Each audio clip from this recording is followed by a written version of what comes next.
You need more time because your thoughts and words won't last forever. The next song is Sunday Morning Call. Sunday Morning Call is the last song we'll be visiting on Standing on the Shoulder of Giants. It was their third single off the album and it reached number 4 in the UK charts, but only got to number 20 in Ireland. It hasn't gone down as one of their more popular tunes at all. In fact, having it on this list of my top 50 seems to be a bit of an outlier. When the Manchester Evening News sort of even puts it in the top 40 of the best singles, and notoriously Noel himself actually literally hates the song. He was on a Radio X YouTube where he was asked why does Noel Gallagher hate the song. He said because it's fucking shit. And he went on to say how he left it out of the band's singles collection. I didn't actually get the singles collection because I pretty much had all the songs, so I didn't actually know this, but it is actually a hidden track on disc 2 of the Oasis singles Stop the Clocks album. Not Stop the Clocks, the Time Flies album. I think it's fair to say that Noel Gallagher doesn't really know much about music. I think is there any evidence to suggest he knows what he's chatting about? So if he says he doesn't like it, I don't think we have to pay too much attention to that.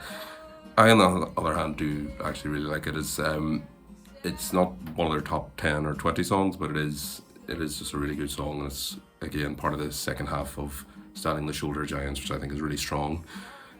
We'll not be getting on to Roll It Over or Put Your Money Where Your Mouth Is, even though that is one of the great riffs that Oasis has. We'll not be going to that because we're running out of spaces, basically. Sunday Morning Call, I felt, did need to get into it. As a structure of a song, it's relatively straightforward. There's 2 verses and then the chorus, I think, is played 3 or 4 times. Not even a bridge or a middle 8. It's got a nice instrumentation to it, so it starts off with very low-key guitar, and under the vocal line, it starts coming in with what sounds like an electronic xylophone or something, which is a nice wee 4-note repeating melody that you really have to tune into to hear. There's also some of the psychedelic sort of instrumentation that they're bringing into the Standing on the Shoulder sessions to give it a bit more. Just to sort of differentiate it a bit more. James Masterton at the time called it the Champagne Supernova of the album, and that has the big anthemic chorus, which it definitely does. It doesn't hold a candle to Champagne Supernova though, because Champagne Supernova is just a masterwork of just orchestration and instrumentation and songwriting, and the greatest album closer of all time. But this, he says it's that of this album, which I guess is a fair enough way of putting it, especially since they released this as a single in Europe and they didn't for Champagne Supernova. I don't think they play it that much. As I said, Noel doesn't like it, so why would he? Especially since he's the vocalist on it.